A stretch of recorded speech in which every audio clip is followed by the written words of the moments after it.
Alright guys, mapagpalang araw sa inyong lahat. Meron tayong isang reaction video dito sa Manileñong Mayor Isko Moreno meets with the Manila Police in First Command Conference. Alright, panoorin po natin ang si Mayor Isko Moreno Dumagoso. At ito ay unpaid financial assistance owned by the Manila Police MPD by the previous CTA administration. Ito ay 26.9 million na hindi nabayaran sa mga police assistant financial. Alright, was made during address to MPD personnel following his participation in the District First Command Conference. Alright. Honorable Francisco Isko Moreno Domagoso.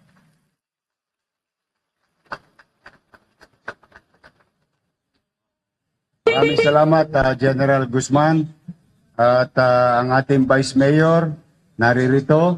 Kasing ganda ng mga pulis na babae natin sa lungsod ng Maynila. At mga poging, ang mukha ni Joaquin, pulis. But anyway, kidding aside,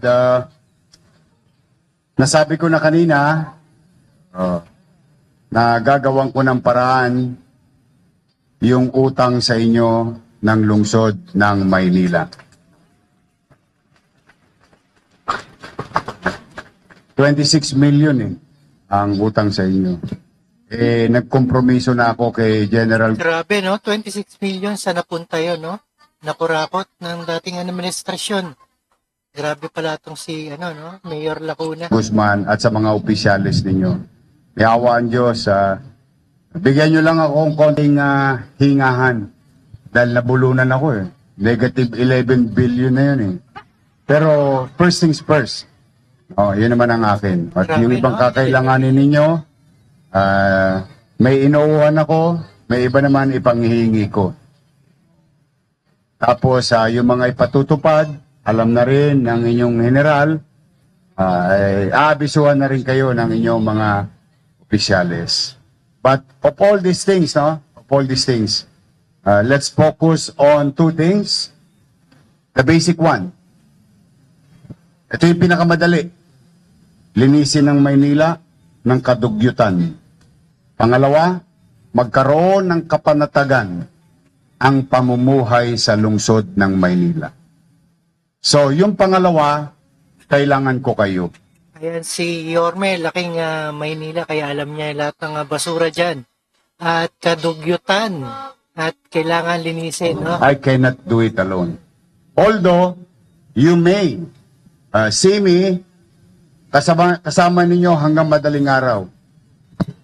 I just want to ask, I hope I'm not asking too much, medyo mag-extra effort lang tayo na walang lugar ang mga tolongges sa lungsod ng Maynila dahil nakahanda lagi ang Manila Police District dito. And I will be with you all the way. And let your officers explain it to you later on. But for the meantime, mag-ingat kayo. Pag-ingatin ninyo ang inyong mga sarili rin. Tatandaan ninyo, tayo'y nagbibigay ng kapanatagan, kaayusan sa ating minamahal na lungsod at mamamayan ito. Okay, mahirap din sa mga pulisyan, no? At maraming tulongges talaga dyan sa Maynila. Ayan, pugad dyan ng masasama sa Maynila, no? Kaya alam ni Yorme ang karakas ng Maynila. Pero kung gaano kahalaga yung tungkulin natin sa tambayan, gusto kong iparamdam sa inyo, mahalaga din sa akin ang buhay nyo. Ingatan ninyo ang inyong sarili dahil sigurado ko habang nagkukwentuhan tayo dito, may nag-aalala sa inyong anak, may nag-aalala sa inyong asawa, may nag-aalala sa inyong pamilya. We will not tolerate criminals. Kung gusto nilang sumabay, kaya ba natin sila sabayan? Then, at least, ako na ang nagsasabi, ingatan ninyo ang inyong mga sarili. We will be with you in our own little way. Tulong-tulong. Together, we can make Manila great again. Thank you.